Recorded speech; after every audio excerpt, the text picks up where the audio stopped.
Hey guys, it's Dr. Rosa, and we're going to be doing a small series of quick hit trainings to cover some topics that aren't specifically medical per se, but rather deal with some of the ancillary skills that we have with communications, leadership, and things like that. So, the first one we're going to do tonight is communications in EMS, looking at the concept of missed reports.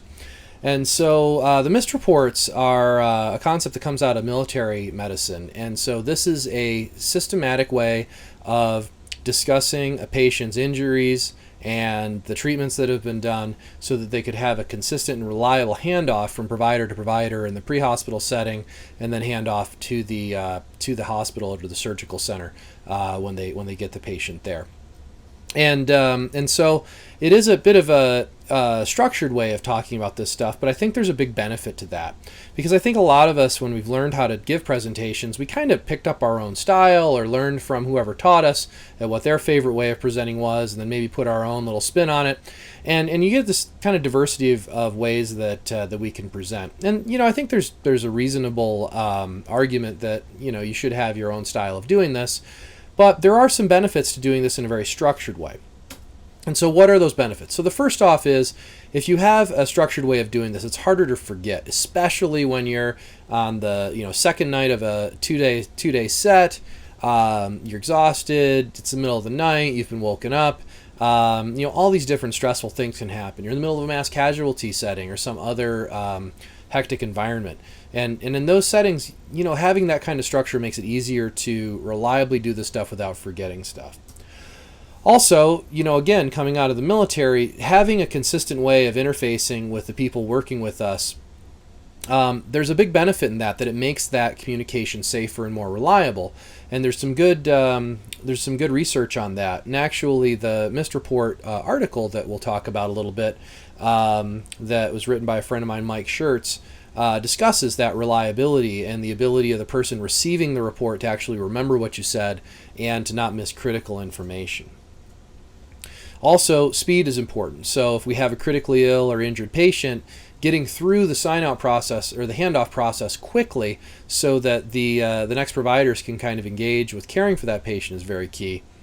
And then also, we see this sometimes in folks, especially when we're taking care of a patient that may be kind of a bad historian or have a meandering, wandering story or some kind of complexity that we don't understand well, is we have this kind of rambling novel of a presentation that can happen where we kind of hit on a whole bunch of disjointed concepts, but maybe miss out on some of the most important stuff. And so, looking at this missed concept and this missed report to try to deal with those different issues, we come up with the four different parts of the missed, which is the mnemonic that you have. So, mechanism of injury or medical problem, if we're extending this into the civilian setting.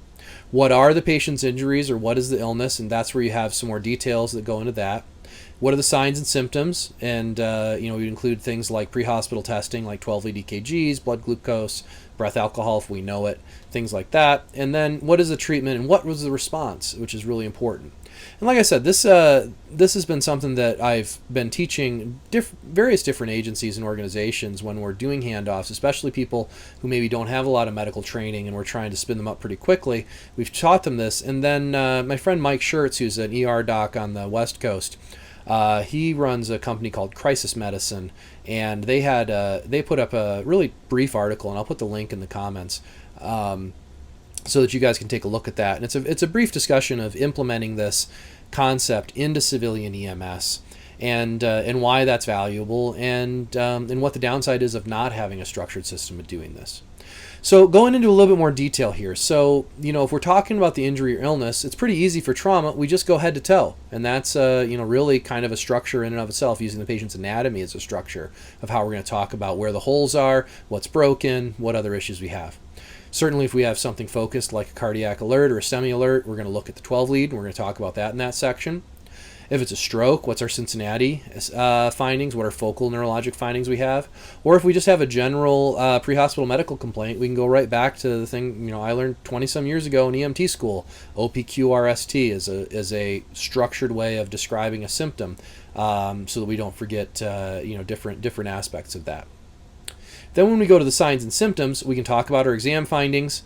We could talk about vitals, GCS, and then relevant things like what was their lowest blood pressure, what was their lowest oxygen saturation, things that are going to be important for me when I'm thinking about how sick this patient might be when I'm handling this patient in the emergency department. And then also, like I said, pre-hospital testing. What's the 12 lead show? What's the blood glucose show? What's the breath alcohol show? And sometimes it might just be normal. Normal 12 lead, blood glucose, normal, negative breath alcohol, whatever you have. So having that as a pertinent negative without going into real deep details if that's not necessary. Then we get to the treatments of response. This is really important. Not only do we want to tell the next person in the chain of care for this patient what we did, but we want to tell them if it helped or not, because we don't want them to have to repeat stuff that didn't really work already. So I put on a splint, it helped the pain. I gave some pain medicine, it helped the pain. I gave some nausea medicine, the patient still has nausea. We gave fluids, the blood pressure got better, or maybe it didn't. And then also the pertinent negatives in treatment and response are things like, is there something that's on your to-do list that you didn't get to? So frequently we'll have an agency, close to the hospital. They'll pick up a patient that's very, very close to the emergency department, and there isn't a lot of time in the pre-hospital space to get all the things done that we would do in a 20, 30-minute transport. And so it's perfectly fine to say, hey, I didn't get a chance to get an IV, or I didn't get a chance to do this treatment because we were already here. Or some other treatment consideration took up time or we never got to that. Because that's very helpful for me to note there's still things that normally would have been done in the pre-hospital setting that I had to make sure gets done right up front in the visit because you guys didn't get a chance to get to it. And again, perfectly fine for that to not happen. We always make the joke, what would be better, just to drive around the hospital 3 or 4 times so you can get this stuff done? That's obviously an unreasonable approach. So really, including that as well. So let's go over some quick examples of how we would do a handoff. So the first one would be, a pretty standard run-of-the-mill cardiac alert. By the way, the new Denver Metro protocols in July 2022 are going to change the terminology to STEMI alert. So the way I would present this, I would say I have a 55-year-old man with chest pain who is a STEMI alert. He has an anterior STEMI on the 12 lead. He's got 2 hours of symptoms. It's a sudden onset crushing 7 out of 10 pain, radiates to the left jaw, and has some nausea with it. Blood pressure is 150/70, the pulse at 90, saturating 96% on room air, breathing at 20 times a minute. I gave 324 of aspirin, 0.4 of nitroglycerin sublingual, 100 micrograms of fentanyl, and 4 milligrams of Zofran. That improved his symptoms in 3 out of 10, but no change in his repeat 12 lead. So that's basically a very quick presentation of that, which lets the next provider ask any questions if they have, or just get right into the care of that patient, and then we can move on with our day. And again, we can apply this to a trauma patient just as easily. In fact, that's what the MIST system was designed for, is pre-hospital military trauma. So I'd say, hey, I got a 29-year-old woman with a gunshot wound to the chest. She has anterior and posterior right-sided chest wounds. Pain is 9 out of 10 with difficulty breathing, and she's anxious. She has vitals of 110/80, with a pulse of 105, 88% on room air, breathing at 24 per minute. I placed chest seals front and back, put her on non-rebreather oxygen, gave her 100 mics of fentanyl for pain. Her pain's now 6 out of 10, and her saturation is now 91%. So again, covering a pretty potentially very sick trauma patient very, very quickly, lets us get through that and lets the care team then move on. And again, this is something that we might do a handoff if we're the first on scene, but we're handing this off to a different transporting provider. So this even works in the pre-hospital setting to relay that information to the person who's going to be taking that patient to the hospital. Now, there's another concept that comes here with these simple communications. And I think this is part of the, the dark, stormy novel issue that we get to, is sometimes psychologically it's hard for us to close off a conversation. Now, if we think about, when we talk about radio communications protocols, we have concepts like over and out. Over meaning I'm done talking now and it's your turn to talk. Or out, which means that we're done talking now, the conversation's over. And so, how do you incorporate that into what we do in a little bit more of a polite and intuitive way for people who don't talk over the radio regularly? And the one way I like to do this that I found helpful is I like to close out with, have I forgotten anything, or do you have any questions?